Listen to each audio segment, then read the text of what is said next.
everyone, what's going on? It's your girl T.I.E here, which stands for Together Individual Entertainment, T.I.E. Okay, so, I've got a lot to talk about. So, the first thing I want to talk about is Titanic 21 Plus night. And oh my god, it was completely crowded. It was completely crazy, completely unexpected. I knew it was going to be crowded, but I did not expect to actually see a crowded, like an actual crowded lobby. Because, let me tell you something, they were on a time limit. They were given a time ticket about what time they were going to enter their Titanic exhibit. And because it was so popular, let me tell you something, the people came in line before their time even started, like, whoa! And it was so crowded in the lobby that nobody can get through to where they were going. Especially, like, the ground floor, it's like, right underneath the Titanic exhibit and lobby. I mean, that's crazy. And that's where the cafe is. That's where the food is and everything. It's crowded. It's crazy. It's like, and a lot of people were just so excited to see this Titanic exhibit that they didn't want to do all the demos and stuff. They wanted to come straight to the exhibit and not, like, and I mean not at all. It was just crazy. So, guys, let me tell you something. Because this Titanic exhibit is so popular at the Carnegie Science Center in the North Shore of Pittsburgh, you guys have got to get your tickets now. And I'm serious. 21 Plus may be over, but the tickets are still on sale with general admission. You guys have got to get your tickets before they're completely, and I mean completely, go crazy on this. And from what I understand, it's the perfect opportunity to talk about history. Now, basically, I know I should not be telling you guys to do this because it's Thanksgiving month, but because it's so popular, I'm telling you this now because of the fact that, I don't want you guys to wait until after New Year's to do this, but then again, after New Year's seems the best time to do it. I'm not entirely sure how this is going to work with history teachers. History teachers out there, if you want to talk about the Titanic exhibit, or if you want to get your kids involved with the Titanic exhibit as a parent or whatever, you got to do it now. Because what I'm understanding, now, I was totally shocked about this. I kind of found out that one of the people that did not survive the Titanic could actually be my great cousin or great, like, brother. I have no idea how this is all working.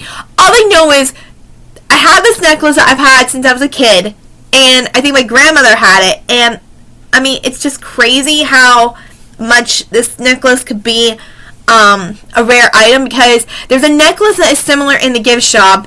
It's practically the same symbol, but it's a different shape. And yet, I looked at the names on the survived and lost list, and I found out that one of the people that did not survive the Titanic could have actually been related to my family, because my family had to rename their last name when they first came to America, which was my two-time great-grandparents.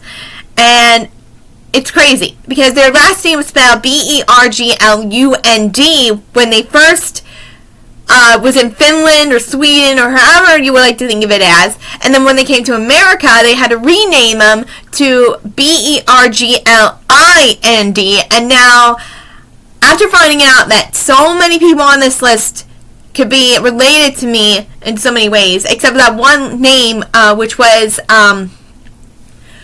Carl Ivar Sven Berglund, as I like to think of it as, because he was born in Finland, he aborted in Sweden, and my family is part Sweden in a way. I just had to, and I'm thinking, oh my god, this is crazy. I'm finding out that I could have a family member who died on the Titanic, and I'm thinking, how is this even possible? You get to find out a lot of things on the Titanic that you didn't even know about. And if you have a family member that might have not survived the Titanic or did survive or whatever, maybe it's about time that you looked at your family history on Ancestry or something and see if there was. You never know. But this Titanic exhibit is so popular, it's not even funny. But my thing is, it's just unbelievable. Now, we all know that technology has a way of sneaking into things. But technology is not everything, you guys. You have got to remind yourself, AI can't do everything for you. You need to start using that brain power of yours. So, guys, get some books out and read about the Titanic and everything, because this is really interesting of how many details and stuff could actually be worth the effort and stuff like that. And also, there is an iceberg that you can interact with. You have got to watch my TikTok video that's on my YouTube page. Basically, you can tell that there is a iceberg that you could touch.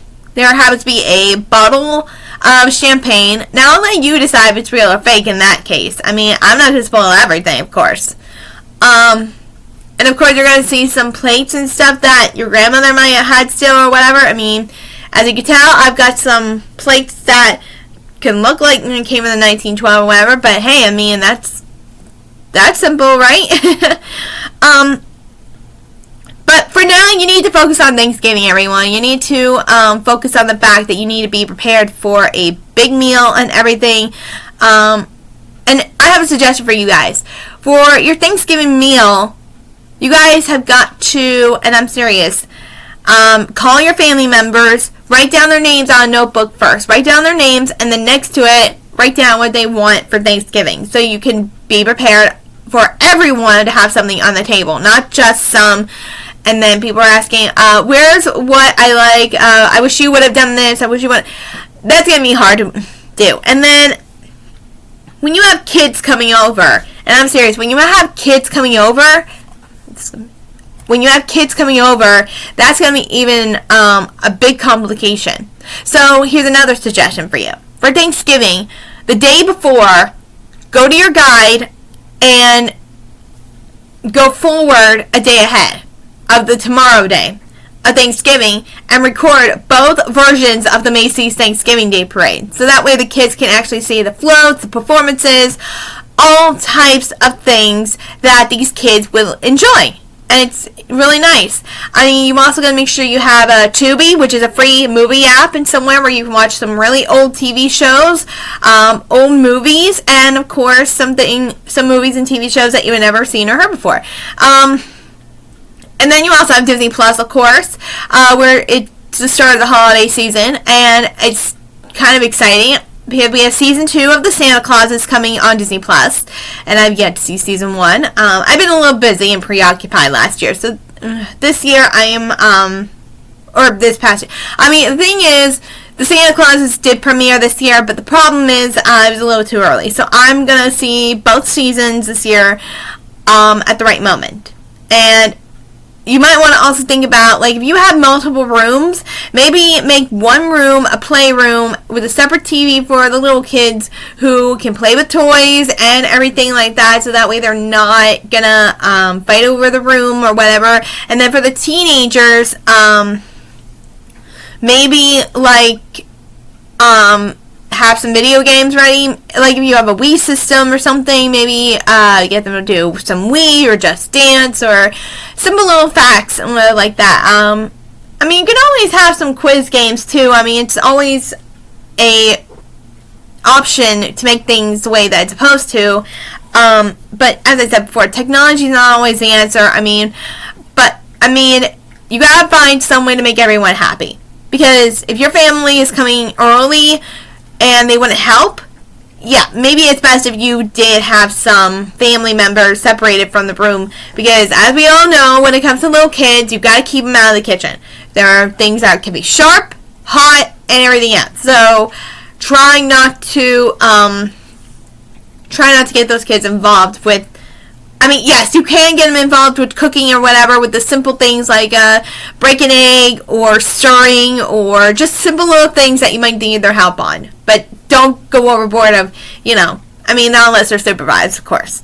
The other thing, as I mentioned before, is the holiday season coming up. And everybody is getting into the holiday mood already, especially on the 18th. So, from what I understand, this holiday season, everything is rushing once again. The 18th, oh God, it's filled with unbelievable, and I mean unbelievable things going on.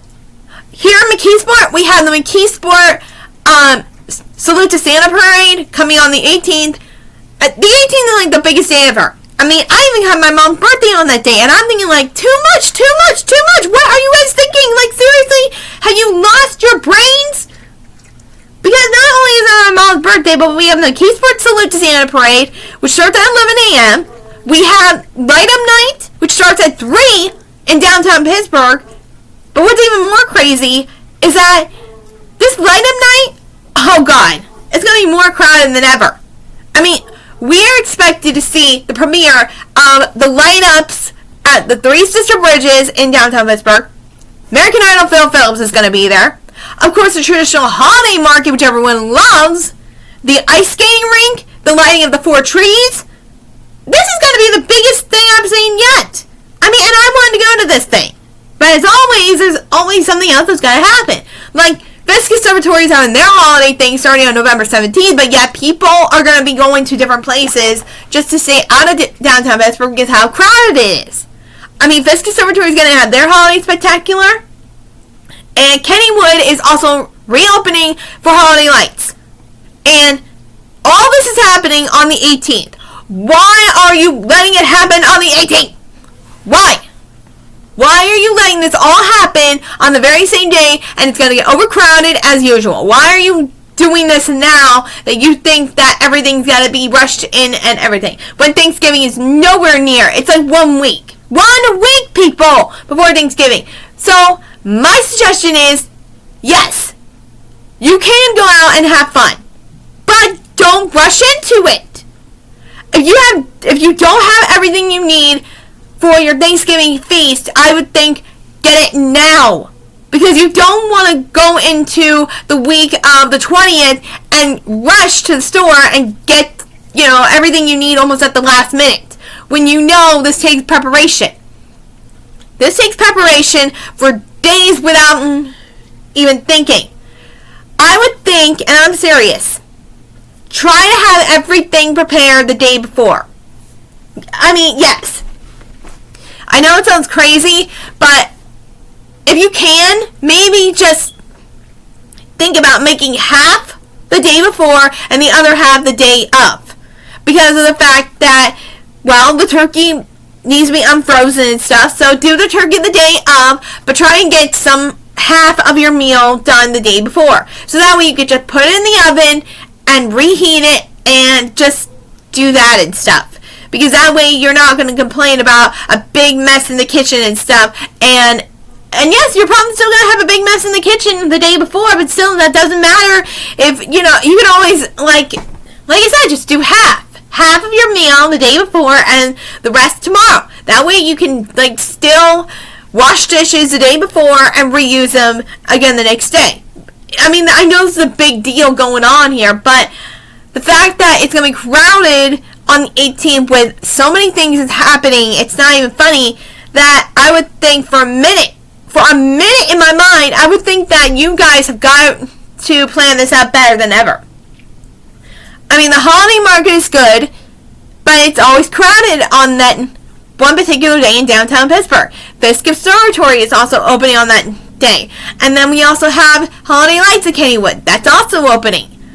I mean, and you have the zoo, which opens up the day after Thanksgiving, day after. I thought it was going to open up on the 18th as well, but no, it's going to open up the day after Thanksgiving, and the zoo is going to have their Zoo Lights, which is a Christmas version of which the Asian Lantern Festival is, but of course it's not going to be Asian Lantern Festival, it's called Zoo Lights, and it's going to be Christmas version, stuff like that, and that's very upcoming.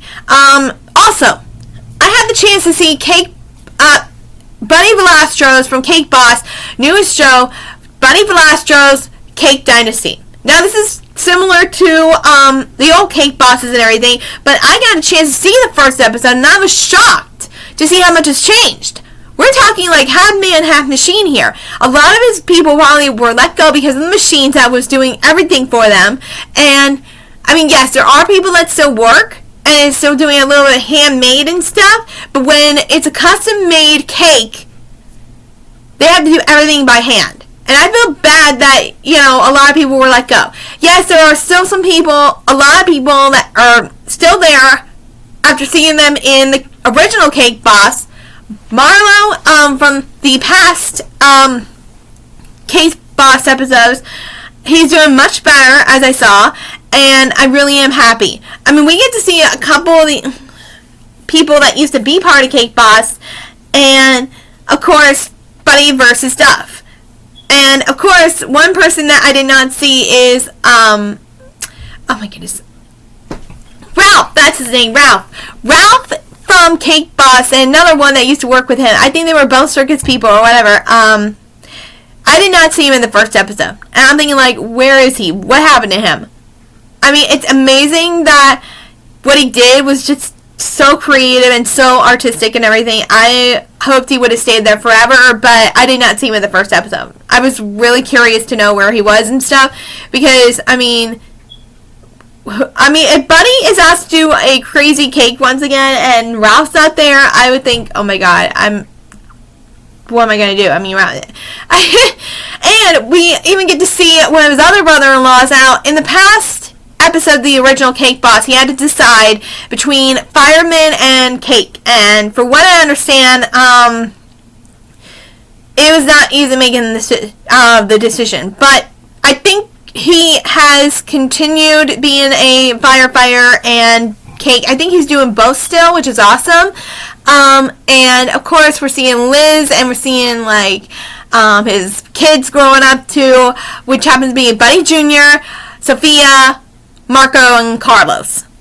Now, Buddy Jr. is the oldest, and he's already decided not to go to college, and his parents are using every trick in the book to convince him to go to college, because he already knows what he wants to be. He wants to be a baker like his dad. I mean, he was raised in the bakery, he knows the bakery, and it's really tempting to actually see him go through this and everything. And of course, Buddy Sr. is basically saying, you need to get up early like this and do this and that, and it's tough. I mean, he even got a little upset that his son didn't know about the timer and everything.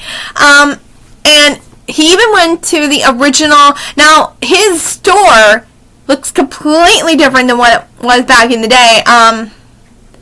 And, of course, they still have some of the old stuff, like the old stairs, the old siding, and everything. And Buddy Sr., his dad, tells him the story about his dad, of how it all began and why he did this and that, and it was like, oh my gosh, it's amazing to hear stories from his past about his dad and his mom and a whole bunch of other friends and folks that used to work there with him. I mean, that's amazing right there.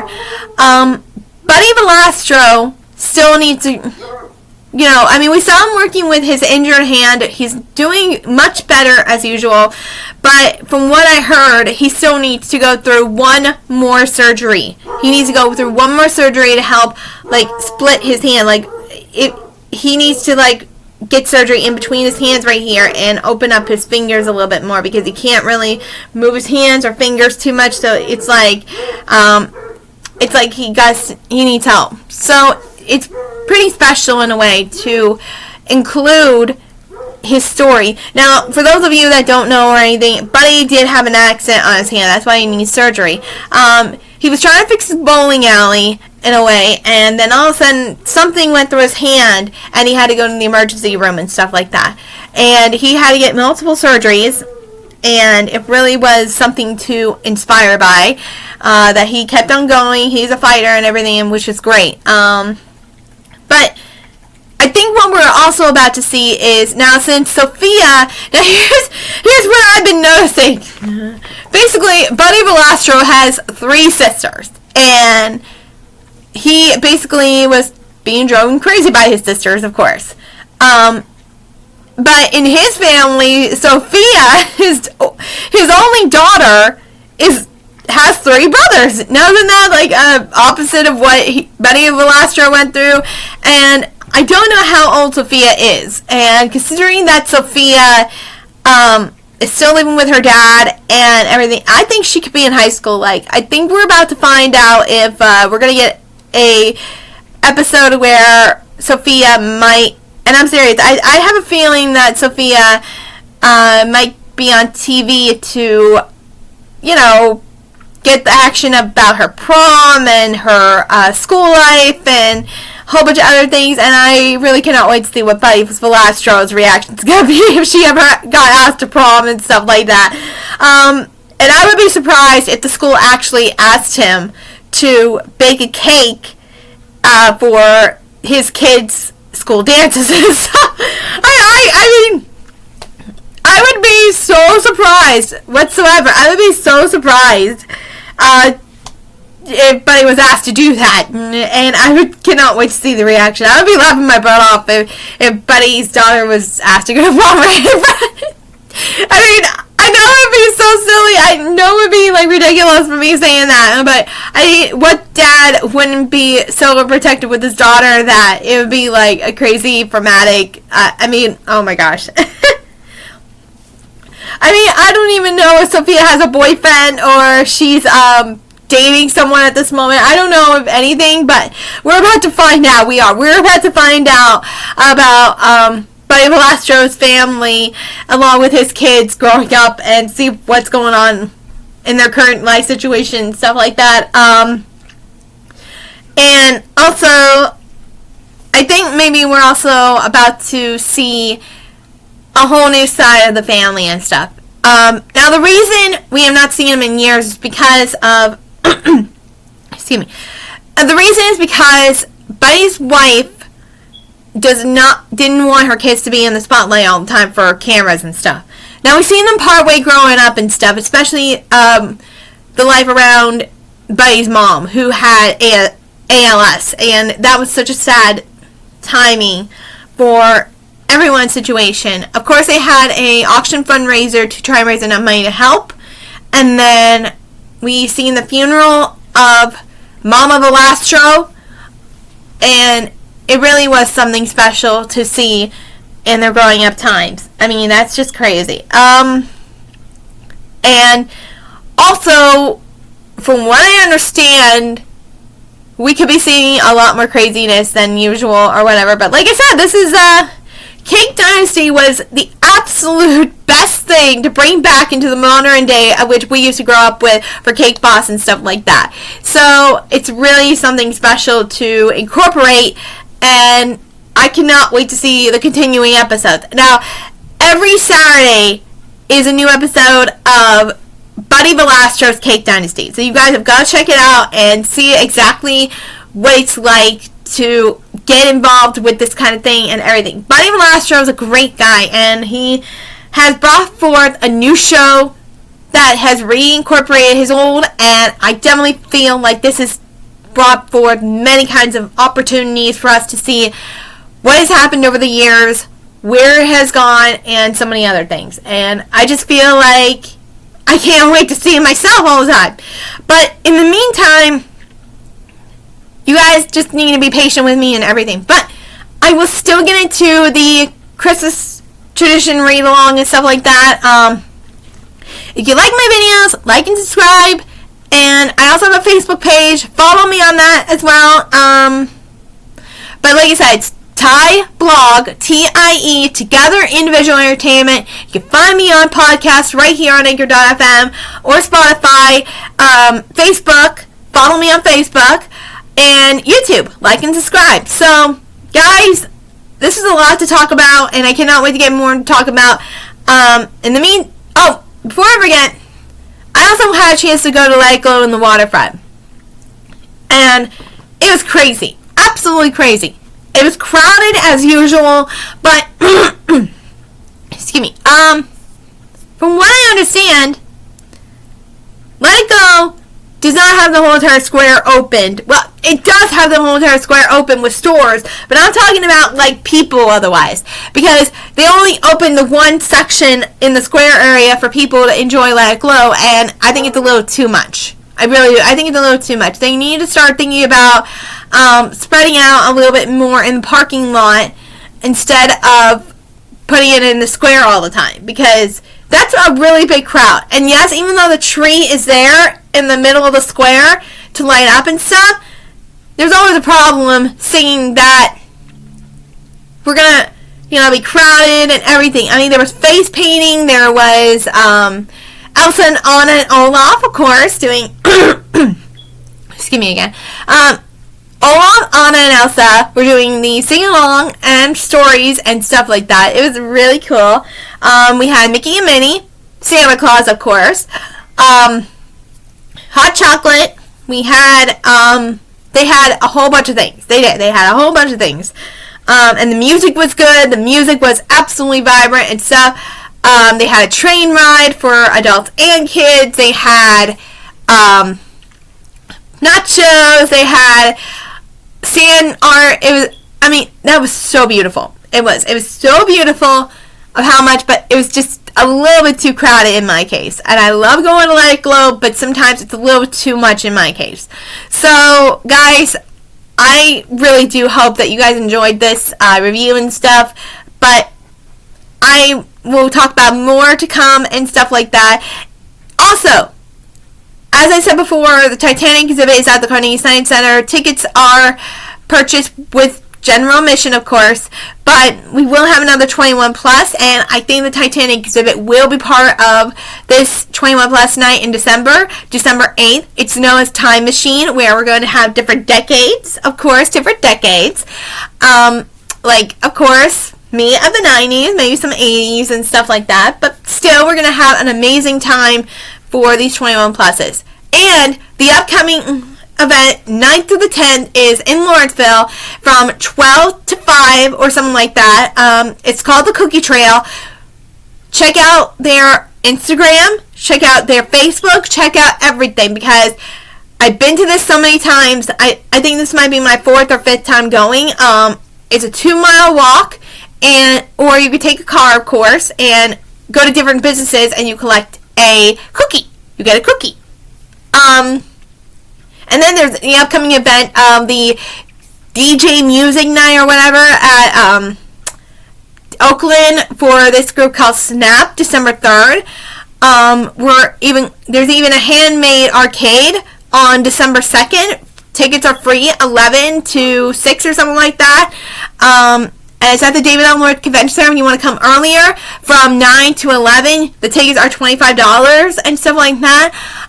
So many events are coming up, and so many TV specials and everything, it's not even funny. But I will keep you up to date, guys, I'm going to try my best to keep you up to date. But in the meantime, this is Ty saying, get ready for the biggest holiday of Thanksgiving and Christmas you will ever have in your life, or Hanukkah, or Kwanzaa. Well, you know what I mean. This is the biggest thing that's going to happen right now. I mean, and from what I understand, we might not be getting the weather that we did last year, but either way, I'm preparing you guys. Be careful, be prepared, a whole bunch of things. So in the meantime, this is Ty saying, happy holidays, sort of in a way. Bye.